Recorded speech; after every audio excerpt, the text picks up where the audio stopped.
माँ लक्ष्मी और घमंडी जमींदार की कहानी।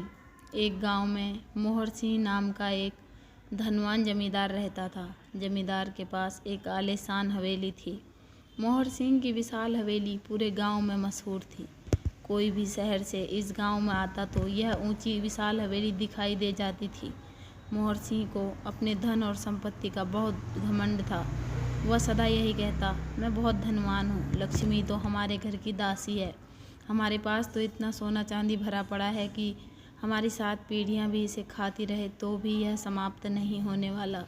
इसी गांव में एक पंडित हरिराम बहुत बड़े विद्वान और ज्ञानी थे। वह जमींदार साहब से सदा यही कहा करते, देखो जमींदार साहब, आप लक्ष्मी देवी को अपनी दासी मत कहो। यह तो प्रभु की कृपा है कि आपके घर में लक्ष्मी जी का वास है।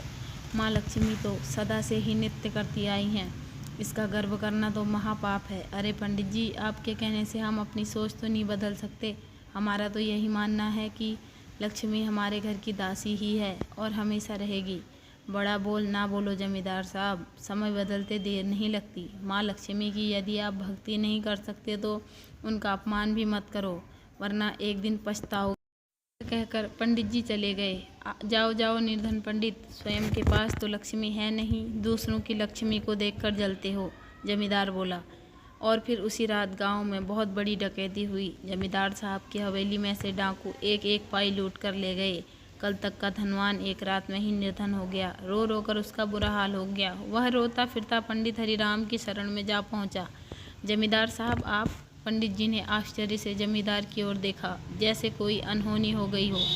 हाँ पंडित जी, मैं ही हूँ, आपका जमींदार। लेकिन आप रो क्यों रहे हैं? इसलिए कि मेरा सारा खजाना लूट गया। आपने ठीक ही कहा था कि इंसान को कभी धन का घमंड नहीं करना चाहिए।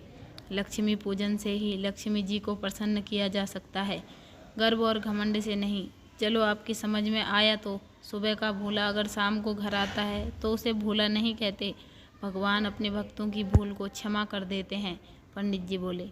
पंडित जी, अब मेरा क्या होगा? मेरा सारा धन लूट गया, मैं बर्बाद हो चुका हूँ। पुरखों का दिया खजाना चोर डाकू लूट कर ले गए।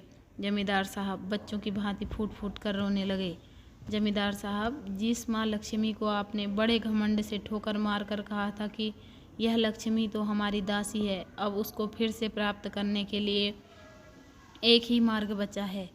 वह कौन सा? जमींदार ने जल्दी से पूछा। देखो, मेरे पास एक ही पुस्तक है जिसका नाम है श्री वैभव लक्ष्मी व्रत कथा। इस पुस्तक का पाठ आप रोज़ सुबह के समय करें। शुक्रवार को माँ का व्रत सपरिवार करें। व्रत वाले दिन व्रत कथा दिन में 2 बार घर पर करना।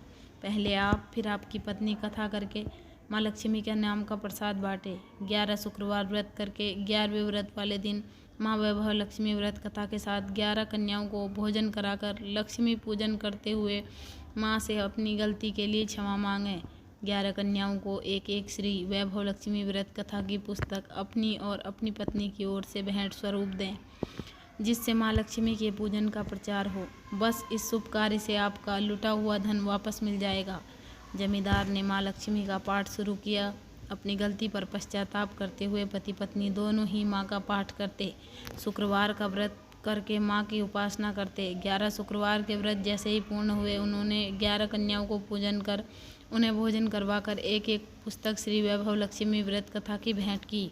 तभी उनके घर पर पुलिस अफसर आए। उन्होंने यह सूचना दी कि आपका लुटा हुआ खजाना डाकुओं से मिल गया है। हमने डाकुओं को पकड़ लिया। आप अपना लुटा हुआ धन वापस ले जा सकते हैं। जय माँ लक्ष्मी, जय माँ लक्ष्मी, आपकी कृपा से ही हमारा लूटा हुआ खजाना वापस मिल गया है, कहते हुए जमींदार माँ वैभव लक्ष्मी के चरणों में झुक गया।